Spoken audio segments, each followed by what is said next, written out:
This is day 6 of the 12 Days of OpenAI. Jimmy and I just watched the live announcement, the very festive live announcement, and it was something that, Jimmy, you were saying right before they came on that you were thinking was gonna happen. So, they came out with, the video being added to advanced voice mode. This is something we've seen, I think, demoed and kind of felt like was something that was imminent, so not a huge surprise here, but also, I think a huge deal. Obviously, it's gonna add a lot to it.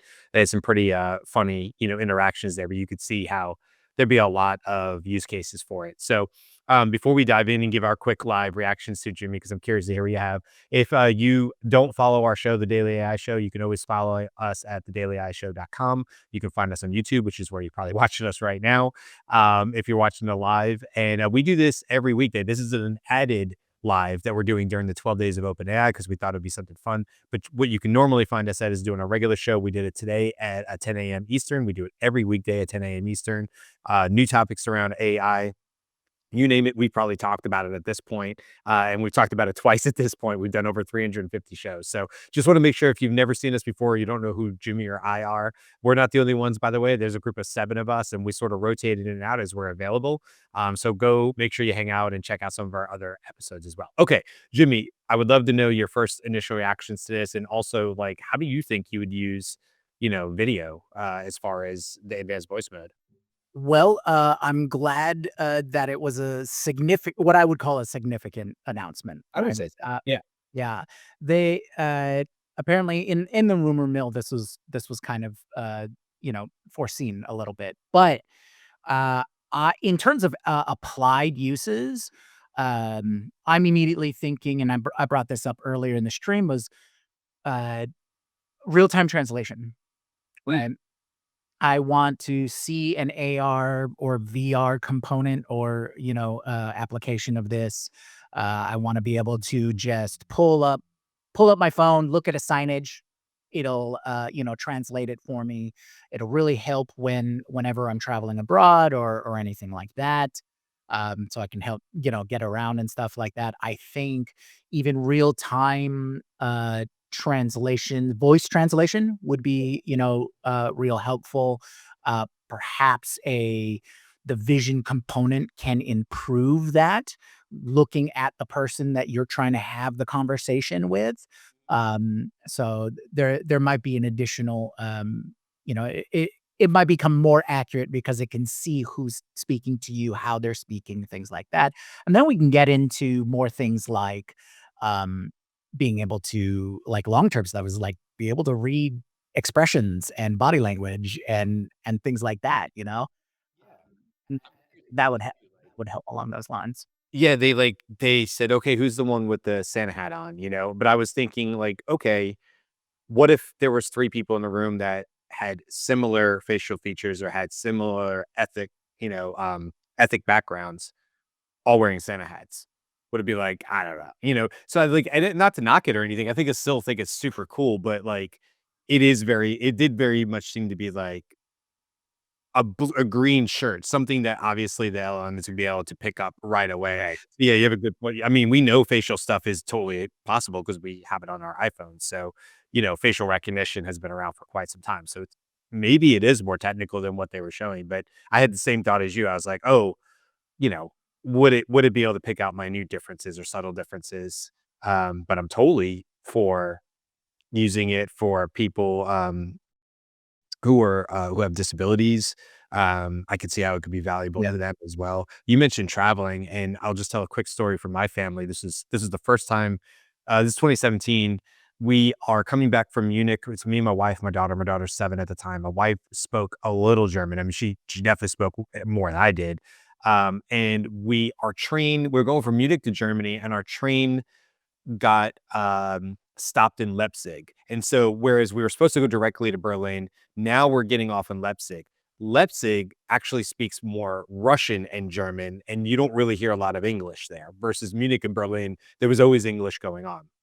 We get a gentleman to help us on it. He's very nice on the train. He helps us. He actually buys us Leipzig cookies, which are famous. We're on the train platform. He helps us speak Russian and German to get to the right people, everything. And we're supposed to get on this next train to tell us what platform to get on. We're on the platform, and my wife is staring at this board, the board of the different trains, and she's going, I think it's saying our train is now on platform 6, and with that, our whole family turns and pivots and watches the train leave platform 6. We just missed it, and then we had to go through the whole and then get the next train.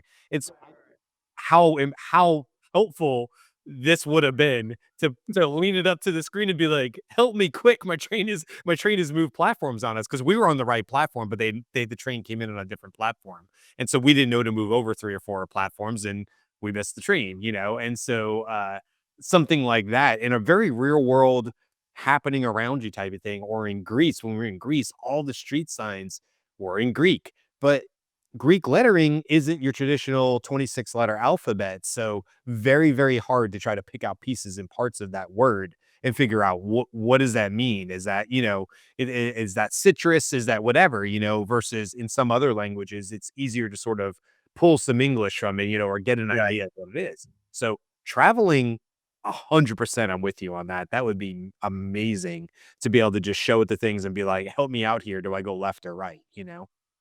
Yeah, I was also thinking, like, shopping. Like, you know, does this have because, like, I have friends who have serious, like, gluten, problems with the gluten Yeah. allergies, um, and so, uh being able to check if something truly is, gluten free, check against a database or things like that. And they do have apps that exist, but you have to go through a process. If I could just look at it, it's like which one of these products is the best rated? Which of these products, based on my taste profile, will Sure. I enjoy more? You know, those kinds of things, or even finding the best deal. So it's like, no, you don't want to get it there. You want to get it over there. Oh, all right. So, Yeah. yeah, I think there's a lot of, interaction things, right? However we interact with our world to basically shortcut a lot of the process that we normally do. Oh, well, I'm gonna research prices for a new computer, or I'm gonna go, find this, new product or things like that. So I think translation, interaction, just being able to, be out in the world. I would love how they have in museums, they have the headphone or the earbud thing where you can get a little bit of the history as you walk through. I'd love to have just an app empowered with this that can just give me that information wherever I am. Like, I can whether it's, traveling to, like, Paris, like you folks did, I could get the history of the street that I'm on and the Sure. historical buildings and things like that. And that kind of goes with what if you want to pull Joel's comment up really quick. Joel was saying something similar, like he said, it would be really helpful to have this connected to like, smart devices such as glasses or earbuds. And I think that's, Joel, I agree with you. I think that's definitely where we see this probably eventually going. We kind of have that, I guess, a little bit with the meta glasses and stuff, but is it snapshots or is it real time? I mean, I think Google made a demo of theirs. Remember, they were walking around that. It was curated. I mean, they kind of got slapped on the wrist a little bit for that. But regardless, it was like walking around the office and they were picking things up and looking at it with the glasses. And it was, I think, solving something on the whiteboard, some sort of mouth problem on the whiteboard. So, like, this does exist outside of OpenAI, but at a very starting point with it being on your phone, since, that's a device most of us have on or near us most of the day. I definitely see this as the right first place is like put it where people are already using a tool. And so, we put cameras and calculators and all sorts of apps on a phone. So this kind of makes sense to me to have it there. I also think there's a lot of like fun ways, let's just be creative about this. Now, I don't want to get into button topic real, in the limited time we have today, but like how you may or may not use this with your children. But I will just tell you, I can see examples, not so much now, but when my daughter was younger, very imaginative, big imagination, as a lot of children do, but it also led into my daughter's anxiety, and she struggled a lot at nighttime, as children do. And so, when she was younger, her and I would often have conversations about looking behind a curtain, and I'd say, "See, there's nobody there," when she was little, and she'd say, "Okay," and then the curtain would fall back, and I'd say, "Is there anybody behind the curtain?" She goes, "There could be." I'd say, "Well, there can't be because we just looked behind the curtain." Of course, I'm using my 40-year-old or whatever it was brain at that time, and she's using a very 6-year-old brain at that time and saying, "In my mind, now that may be a reality. And so I almost without I haven't thought through this totally, but I almost wonder if there's a way, a playful way that would have been helpful back then for us to point to things maybe around the room. I'm not saying necessarily having my daughter on camera or something if you don't want to do that, but like let's point around the room and let's like bring the anxiety down through games and just helping her rework her brain because that's a lot of the ways that helps with children anxiety as I learned. So helping them divert their attention to something silly or funny that gets the brain off of like the spiral that it's on is actually really, really helpful. And so there's all sorts of tools that already do this. I wonder if there's a way to use a tool like this where you're like, let's play a silly game with what's behind the pillow, but it makes it fun, and it makes it, like and we pick up the pill, and we're like, "What could be behind there?"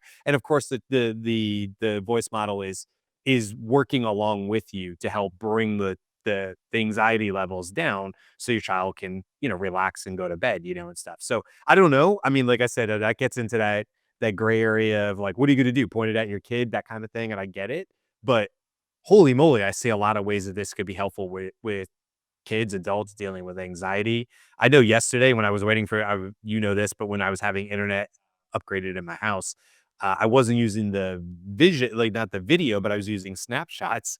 And I was bored and sitting next to my Christmas tree. And so I started taking snapshots of different ornaments on my Christmas tree and telling ChatGPT to make up stories about how that ornament got to be on the tree.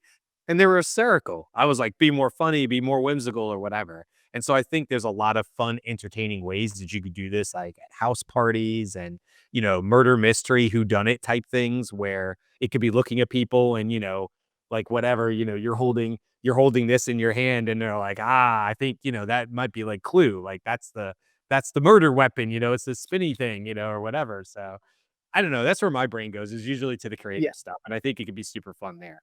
Yeah, I definitely see, you could have new forms of treasure hunts, you know, things like that, get you out and about a little more because there was there's that extra layer.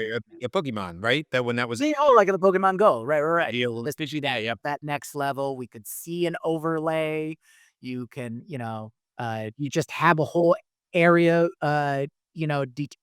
perimetered or whatever. Correct. So all those kinds of things. Virtual Easter egg hunts. I mean, I'm just throwing out So, like, remember I created the, choose your own adventure, and I was saying how much I love that exactly. idea? You could be in a park. You could be in Central Park and be like, go to a path in Central Park or in your neighborhood or whatever and be like, "Okay, ChatGPT, we're on a choose your own adventure thing. As we get to, like, the next intersection, I want you to make up a fantastical thing about dragons," and whatever it is. And you could be going, and then when you get to an intersection on a path somewhere in a park, you could be like, "Okay, give me examples of why I might go left or go right." You're just out walking around a park, but you're having this whole fantastical made up story mode about the dragon is to the left. You might want to go to the knight, to the prince or the princess or whatever the case is. I think that would be super fun. And you're just using it again as a tool for like creativity to be immersed and do stuff like that. So I think that's a fantastic idea. That's really, really cool. I kind of want to see that. So, if anybody wants to join the DAS crew as we create this new, vision empowered, choose your own adventure, let us know because that sounds like a great project. Yeah. It basically just says that I need to go overseas and be somewhere where I can't read the signs. So I can use this more. It, Exactly. yeah. That's why we need remote. We need everyone remote traveling around the world. Where's the next stop that Dash should have? Well, I think for me, it's probably Hawaii. While it's not necessarily a different language, I have definitely seen native Hawaiian words. They're tough. So I could use some help in that language alone, Jimmy. I know you could help me along with that. So, Well, definitely. I mean, it's a description based language, so you're gonna get sentences describe whatever area you're actually in. So, and honestly, to have vision there in Hawaii and help me understand the history of the area and stuff and what that word really means in long form would be super oh, cool. oh yeah, Super cool. yeah, I like that. All right, state of Hawaii, you're gonna get an email from me. So we're gonna contact the tourism board, and we're gonna get a whole history lesson applied to the entire state. Sounds good. All right. Well, listen, I know I have to wrap this up and, we try to keep these short anyway. I think it was a cool, announcement. I mean, whether we knew it was coming or not, it's still very cool to see it. I thought the Santa thing was cute. I totally could see a lot of families using that and having fun. Obviously, with, parents around and stuff, I think you gotta be careful with that kind of stuff. But, they've red teamed it, I'm sure, which is funny. Red team, no pun intended there.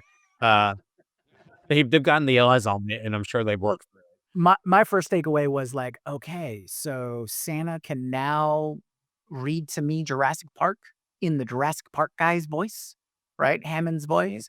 I think how big was. Yeah. Yeah, that was a very fancy Santa. I was gonna say I met a lot of Santas in my life, and they don't sound like them. Okay, gotta wrap this up so I can jump on another call. But hey, if you enjoy these live ones, we're gonna be doing it the rest of the 12 days. Today was day 6, so we're halfway through. We got 6 more days, which is actually really cool considering everything they've announced so far. There'll be one more tomorrow, then there'll be 5 more next week, Monday through Friday. We will be here, or somebody from our crew will be here to do the live um uh uh not reveals, but the live reactions to whatever they announced for that particular day. So thanks, Jimmy. This was fun. And yeah, we'll see us come back and join us for our regular show tomorrow at 10 a.m. Eastern as well. And then back again at 1 when we do the live announcement. So until then, we'll see you guys tomorrow. Thanks for hanging out with us. Thanks for everybody in the comments.